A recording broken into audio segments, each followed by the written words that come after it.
Left hand side move ಆಗಿ. ನಿಮ್ಮ left ನೋಡಿ, ಎಲ್ಲಾ ಟೀಚರ್ಸ್ ಕರ್ಕೊಂಡೋಗಿ ದೂರ ಕರ್ಕೊಂಡು ಹೋಗ್ಬೇಕು. ಡಿಸ್ಟೆನ್ಸ್ ಮೇಂಟೈನ್ ಮಾಡಬೇಕು, ಯಾಕಂದ್ರೆ ಆ ಕಡೆ ಗ್ಯಾಪ್ ಇದೆ ಇನ್ನು ಮುಂದೆ.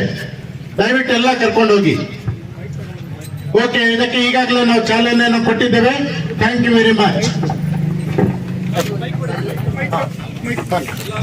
Democratic Republic, and to secure to all its citizens justice, social, economic and political, liberty of thought, expression, belief, faith and worship, equality of status and of opportunity, and to promote among them all fraternity, assuring the dignity of the individual and the unity and integrity of the nation.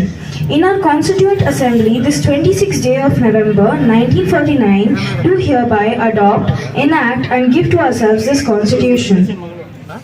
ಇವತ್ತು ಗಡಿ ಭಾಗ ಏನಿದೆ, ಇಲ್ಲಿಂದ ಪ್ರಾರಂಭ ಮಾಡಿ ನರಸಾಪುರ ಗಡಿ ಭಾಗದವರೆಗೆ ನಾವು ನಮ್ಮ ಹ್ಯೂಮನ್ ಚೈನ್ ಅನ್ನ ಫಾರ್ಮೇಶನ್ ಅನ್ನು ಮಾಡಿದ್ವಿ.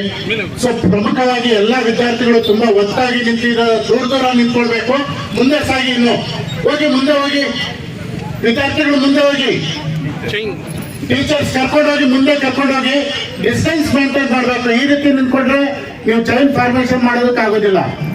ಸೊ ನಮ್ಮ ಪ್ರಜಾಪ್ರಭುತ್ವ ಏನಿದೆ, ಸ್ವಾತಂತ್ರ್ಯ, ಸಮಾನತೆ ಮತ್ತು ಭ್ರಾತೃತ್ವ ಭಾವನೆಯನ್ನ ಹೆಚ್ಚು ಒತ್ತು ನೀಡುವಂತಹ ಈ ಒಂದು ಸಂದರ್ಭದಲ್ಲಿ ನಾವುಗಳು ಭಾರತ ಸಂವಿಧಾನದ ಆಶಯಗಳನ್ನು ಎತ್ತಿ ಹಿಡಿಯುವುದಕ್ಕೋಸ್ಕರ ಅದರ ಪೀಠಿಕೆಯನ್ನು ನಾನೀಗ ಒತ್ತೇನೆ.